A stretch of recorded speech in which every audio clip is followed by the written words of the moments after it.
നമസ്കാരം. ചില ആളുകളൊക്കെ സംസാരിച്ച് ചെയ്യുമ്പോൾ നമുക്ക് പലപ്പോഴും വിഷമം തോന്നിപ്പോകാറുണ്ട്. പലപ്പോഴും നമ്മൾ ഇങ്ങനെയാകാനുള്ള കാരണം സത്യത്തിൽ നമ്മൾ തന്നെയല്ല. പലപ്പോഴും നമ്മുടെ പല അനുഭവങ്ങളും നമ്മുടെ സാഹചര്യമെല്ലാമാണ് നമ്മളെ ഇങ്ങനെയാക്കുന്നത്. അപ്പോൾ അതുകൊണ്ട് ഒരു കാരണവശാലും നമുക്കൊരു പരാജയം വന്നു കഴിഞ്ഞാൽ, അല്ലെങ്കിൽ തോൽവി വന്നു കഴിഞ്ഞാൽ, അല്ലെങ്കിൽ വേദന വന്നു കഴിഞ്ഞാൽ ദയവായി സ്വയം ക്രൂശിക്കാതിരിക്കുക. എനിക്ക് ഇത് തന്നെ വന്നല്ലോ, എൻ്റെ ഗതി ഇതായി പോയല്ലോ, എനിക്ക് എന്തുകൊണ്ടിങ്ങനെ സംഭവിച്ചു. ശരിയാണ്, നമുക്കിങ്ങനെ സംഭവിച്ചു, ഒരു പരാജയം വന്നു, തോൽവി വന്നു, എന്ത് ചെയ്തിട്ടും ശരിയാകുന്നില്ല. പക്ഷേ ഒരു സെൽഫ് കമ്പാഷൻ എന്ന കാര്യം ബിൽഡ് ചെയ്യേണ്ടത് വളരെ ആവശ്യമാണ്. ഞാനൊരു ചെറുപ്പക്കാരനോട് കുറച്ച് നാളൊക്കെ സംസാരിച്ചു കഴിഞ്ഞപ്പോൾ ഈ വ്യക്തി എന്നോട് പറയുകയുണ്ടായി, എനിക്ക് സ്കൂളിലും കോളേജിലും ഒക്കെ പഠിച്ചപ്പോഴൊന്നും ഒരാളുടെ മുഖത്ത് നോക്കാനായിട്ട് സാധിക്കില്ലായിരുന്നു എന്ന്.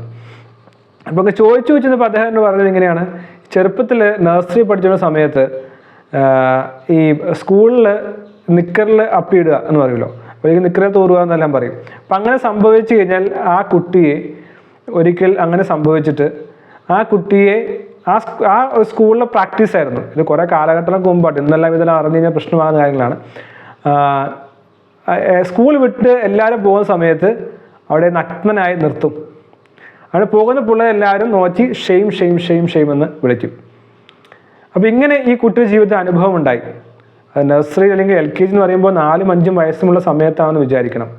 അപ്പം അങ്ങനെ അനുഭവം ഉണ്ടായ ശേഷം അത് അദ്ദേഹത്തെ, ആ കുഞ്ഞിനെ വല്ലാതെ തളർത്തിക്കളഞ്ഞു. അപ്പം അദ്ദേഹം പറയുകയാണ്, കുറേ വർഷങ്ങൾ എനിക്ക് ആരുടെയും മുഖത്ത് നോക്കുവാനായിട്ട് സാധിക്കുന്നുണ്ടായിരുന്നില്ലായിരുന്നു. പിന്നീട് ഇതിനെക്കുറിച്ചെല്ലാം മനസ്സിലാക്കുകയും അതെല്ലാം മാറ്റം വരുത്തുകയും ചെയ്തപ്പോഴാണ് എനിക്ക് ഒരു മാറ്റം കൊണ്ടുവരുവാൻ സാധിച്ചത് അദ്ദേഹം പറയുകയുണ്ടായി. വേറെ സംസാരിച്ചപ്പോൾ അദ്ദേഹം എന്നോട് പറഞ്ഞത്, ചെറുപ്പത്തിൽ ഈ ഒരു സ്കൂൾ വിട്ട് വന്ന സമയത്ത് ഒരു സ്ഥലത്ത് തെങ്ങിൽ നിന്ന് തേങ്ങ ഇട്ടുകൊണ്ടിരിക്കുകയാണ്. അപ്പോൾ തേങ്ങ ഇട്ടുകൊണ്ടിരുന്ന സമയത്ത് നല്ല തേങ്ങ, രസമുള്ള തേങ്ങയാണല്ലോ. അപ്പോൾ തമാശയ്ക്ക് ഒരു തേങ്ങ എടുത്തുകൊണ്ട് ഈ കുട്ടി ഓടി നേരെ വീട്ടിലെത്തി. വീട്ടിൽ പോയി തേങ്ങ എന്ന് വീട്ടിൽ കൊടുത്തു. അപ്പോൾ വീട്ടുകാർ വളരെ ഓർത്തഡോക്സ് ആയിട്ടുള്ള ഫാമിലി ആയിരുന്നു. ചോദിച്ചത് എവിടെ നിന്നാണ് കിട്ടിയെന്ന് ചോദിച്ചു. അപ്പോൾ നിങ്ങൾ സ്ഥലത്ത് തേങ്ങ ഇട്ട് കഴിഞ്ഞപ്പോൾ ഞാൻ അവിടെ നിന്ന് എടുത്തുകൊണ്ട് പോകുന്നതെന്ന് പറഞ്ഞു. അപ്പോൾ ഈ കുട്ടി വിചാരിച്ചു, ഇത് എന്നെ അഭിനന്ദിക്കും, ഞാൻ വീട്ടിൽ തേങ്ങ കൊണ്ടുപോകുന്നുവല്ലോ. സംഭവിച്ചത് തിരിച്ചായിരുന്നു. കുറേ അടിച്ചു ആ കുട്ടിയെ. പിറ്റേ ദിവസം രാവിലെ എന്ത് ചെയ്യുന്നു വെച്ചാൽ, രാവിലെ വീണ്ടും അടിച്ചിട്ട് ആ കുട്ടിയെ റോട്ടെ അടിച്ചുകൊണ്ട് പോയി. അതുകൊണ്ട് ഈ തേങ്ങ എവിടെയാണോ വീണത് ആ വീടിൻ്റെ അടുത്തെത്തുന്നവരെ ആ കുട്ടിയെ പുറകിൽ നിന്ന് അടിച്ചടിച്ച് ആ തേങ്ങ ആ വീട്ടിൽ കൊണ്ടുപോയി ഇടിപ്പിച്ചു. അപ്പോൾ ഈ വ്യക്തി എന്നോട് പറയുകയാണ്, ഞാൻ അന്ന് അനുഭവിച്ച വേദന എനിക്ക് ഇപ്പോഴും അറിയില്ല, പക്ഷെ ഇപ്പോഴും എൻ്റെ മനസ്സിൽ ഓർമ്മയിരിക്കുന്നില്ല. കാരണം ഇതാണ്, എനിക്ക് എന്താണ് സംഭവിച്ചതെന്ന് അറിയില്ലായിരുന്നു, ഞാൻ എന്ത് തെറ്റാണ് ചെയ്തതെന്ന് എനിക്ക് അറിയില്ലായിരുന്നു. അത്രമാത്രം ഞാൻ തെറ്റ് ചെയ്ത ഒരാളാണെന്നുള്ള ഒരു കുറ്റബോധം എന്നെ വല്ലാതെ വേട്ടയാടുകയും അതെൻ്റെ ജീവിതത്തെ വല്ലാതെ തകർത്ത് കളഞ്ഞു. എനിക്ക് ജീവിതത്തിൽ അപകർഷതാബോധമുള്ള ഒരു വ്യക്തിയാക്കി എന്നെ മാറ്റിയെന്ന് അദ്ദേഹം പറയുകയുണ്ടായി. ഇങ്ങനെ ധാരാളം ആളുകളുണ്ട്.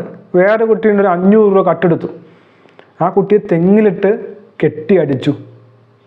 500 എന്നുള്ളൊരു പേര് ആ കുട്ടിക്കുണ്ടായി. അപ്പോൾ എൻ്റെ ഒപ്പം പഠിച്ച ഒരാളാണ്. അപ്പോൾ അതൊരു നന്നായി പഠിച്ചിരുന്ന കുട്ടി പെട്ടെന്ന് നിരാശനാകുകയും തളരുകയും പഠിക്കാതെ ആകുകയും പിന്നെ പൊണ്ണത്തടിയനായി മാറുകയും പിന്നെ അദ്ദേഹത്തെ ജീവിതത്തിൽ ഒരിക്കലും ഒരു പ്രശോഭ ഉണ്ടായിട്ടില്ല. എൻ്റെ ജീവിതത്തിൽ അങ്ങനെ അനുഭവം ഉണ്ടായിട്ടുണ്ട്. ഒരിക്കൽ സ്കൂളിൽ നിന്ന് വന്നു കഴിഞ്ഞപ്പോൾ, ഈ സ്കൂളിലൊക്കെ നമുക്ക് ഒരു ഗവൺമെൻറ് സ്കൂളിലാണ് പഠിച്ചത്. അപ്പോൾ അവിടുത്തെ ഈ ഭിത്തികളിലൊക്കെ പല തെറ്റായ തെറികളെല്ലാം എഴുതി വയ്ക്കാറുണ്ട്. അപ്പോൾ ഇതെന്താണെന്നോ ഇതിൻ്റെ അർത്ഥമൊന്നും എനിക്കും അറിയത്തില്ലായിരുന്നു. അപ്പോൾ ഒരു ദിവസം ഇതെല്ലാം നല്ല ഈ ചേട്ടന്മാരൊക്കെ എഴുതി വയ്ക്കുന്ന കാര്യമാണ്. അപ്പോൾ ഞാൻ വീടിൻ്റെ ബാക്കിലെ മതിലിൽ പോയിട്ട് ഇതെല്ലാം എഴുതി വെച്ചു. പോലീസ് വന്ന് നോക്കി, വല്യാപ്പം കണ്ടു, മൊത്തം തെറിയാണ് വീടിൻ്റെ ബാക്കിൽ. എന്നോട് ചൂല് കൊണ്ടുവന്നിട്ട് വെള്ളവും കൊണ്ടുവന്നിട്ട് അത് മായ്ക്കാൻ പറഞ്ഞു. അപ്പോൾ ഞാൻ വെള്ളം ഒഴിക്കും, ചൂല് കൊണ്ട് ഇതിനെ മായ്ക്കും, പുറകിൽ നിന്ന് അടിയാണ്. അപ്പം അങ്ങനെ കുറേ സമയമെടുത്ത് ഞാനത് മൊത്തം മായ്ച്ചു കളഞ്ഞു. എനിക്ക് പുറകിൽ നിന്ന് അടി കിട്ടിക്കൊണ്ടിരുന്നു. കരഞ്ഞുകൊണ്ട് അത് മൊത്തം മായ്ച്ചു കളഞ്ഞു. സത്യത്തിൽ എനിക്കിത് എന്താണെന്നും അറിയില്ലായിരുന്നു. ഇത് തെറിയാണെന്നും തെറ്റായ വാക്കാണെന്നും ഇത് മോശമായ കാര്യമാണെന്നും എനിക്കറിയില്ലായിരുന്നു. ഞാൻ നല്ല എന്തോ കാര്യമാണെന്ന് വിചാരിച്ചാണ് ഞാനത് ചെയ്തത്.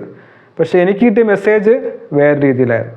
ഞാൻ പറഞ്ഞു വരുന്നത്, പലപ്പോഴും നമ്മുടെ വ്യക്തിത്വം നിർണ്ണയിക്കപ്പെടാനുള്ള പല കാരണങ്ങളും ഇങ്ങനെ അനുഭവങ്ങളെല്ലാമാണ്. അപ്പോൾ എപ്പോഴും നമ്മുടെ ജീവിതത്തിൽ ഒരു തോൽവി വരുമ്പോൾ, പരാജയം വരുമ്പോൾ, അല്ലെങ്കിൽ ഇമോഷണലി നമുക്ക് മുന്നോട്ട് പോകാൻ സാധിക്കുമ്പോഴൊക്കെയും നാം അറിഞ്ഞിരിക്കേണ്ടത് ചെറുപ്പത്തിലുണ്ടായിട്ടുള്ള ചില മുറിവുകൾ അല്ലെങ്കിൽ ചില മെസ്സേജുകൾ ഇതെല്ലാം സബ് കോൺഷ്യസ് മൈൻഡിൻ്റെ അടിയിൽ കിടക്കുകയാണ്. ഇതിനെല്ലാം നാം റീപ്രോഗ്രാം ചെയ്യുകയും റീവയർ ചെയ്യുകയും നമ്മുടെ ജീവിതത്തിലുണ്ടായ മുറിവുകളെ ഹീൽ ചെയ്യുകയും ചെയ്യുമ്പോഴാണ് യഥാർത്ഥമുള്ളൊരു ജീവിതം ഫുൾഫില്ലിംഗ് ആയി നമുക്ക് നയിക്കുവാൻ സാധിക്കുന്നത്. അൺഫോർച്ചുനേറ്റ്ലി പല ആളുകൾക്കും ഇത്തരം മോശമായിട്ടുള്ള തെറ്റായിട്ടുള്ള അല്ലെങ്കിൽ വേദനിപ്പിക്കുന്നതായിട്ടുള്ള ധാരാളം അനുഭവങ്ങളുണ്ട്. ഇപ്പം അധ്യാപകർ കളിയാക്കിയ ആൾ എനിക്കറിയാം, അല്ലെങ്കിൽ ഒരു തെറ്റും ചെയ്യാതെ കള്ളനെന്ന പേര് കിട്ടിയ ആൾ എനിക്കറിയാം, അല്ലെങ്കിൽ സാമ്പത്തികമായി പിന്നോക്കമായിരുന്നുകൊണ്ട്, നിറം കുറവായിരുന്നുകൊണ്ട്, സൗന്ദര്യം കുറവായിരുന്നുകൊണ്ട്, അല്ലെങ്കിൽ മാതാപിതാക്കളുടെ പേര് മോശമായിരുന്നുകൊണ്ട്, ഇങ്ങനെ പല രീതിയിൽ ശാരീരികവും മാനസികവും ആത്മീകവും എല്ലാമായി പീഡിപ്പിക്കപ്പെട്ട ആളുകളെ നമുക്ക് കാണാറുണ്ട്.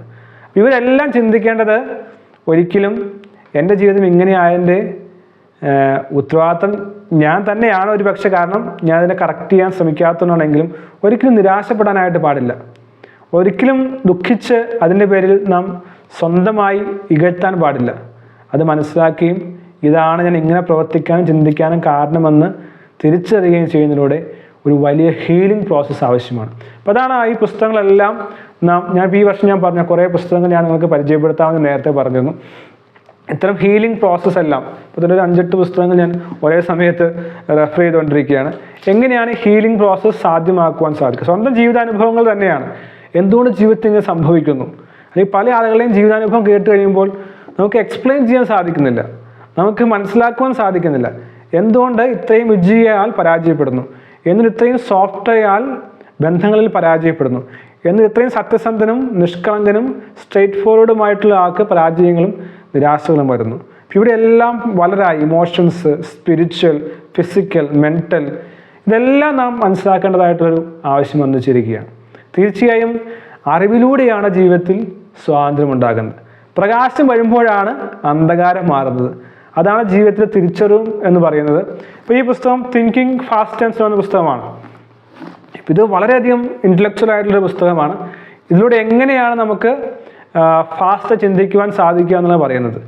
ഇപ്പോൾ 2 ചിന്തയുണ്ട്, പെട്ടെന്ന് ചിന്തിക്കുന്നതും സ്ലോ ആയി ചിന്തിക്കുന്നതുമായിട്ടുള്ള ചിന്തയുണ്ട്. നമ്മളെല്ലാവരും പെട്ടെന്ന് ചിന്തിക്കുന്ന ചിന്തയിലൂടെയാണ് നാം പോകുന്നത്. പക്ഷേ അതിൽ നിന്ന് മാറി സ്ലോ ആയിട്ടുള്ള ട്രാക്കിലേക്ക് വരുമ്പോഴാണ് നല്ല ഡിസിഷൻസ് എടുക്കാൻ സാധിക്കുന്നത്. അപ്പോൾ ഇതെല്ലാം പല രീതിയിലുള്ള സാഹചര്യങ്ങളുമായി എക്സ്പീരിയൻസ് ബന്ധപ്പെട്ടതാണ്. ഞാൻ പറഞ്ഞു വരുന്നത് ചെറുപ്പത്തിലെ അനുഭവങ്ങൾ ആണ് നമ്മുടെ ജീവിതത്തെ, നമ്മുടെ ചിന്താഗതിയെ, പെർസ്പെക്റ്റീവ്സിനെ, അപ്രോച്ചിനെ നിശ്ചയിക്കുന്നത്. അതുകൊണ്ട് തീർച്ചയായും നല്ല രീതിയിൽ മാറ്റം കൊണ്ടുവരാൻ നമുക്ക് സാധിക്കണം. ഈ വർഷം അതിന് സാധിക്കട്ടെ. All the best.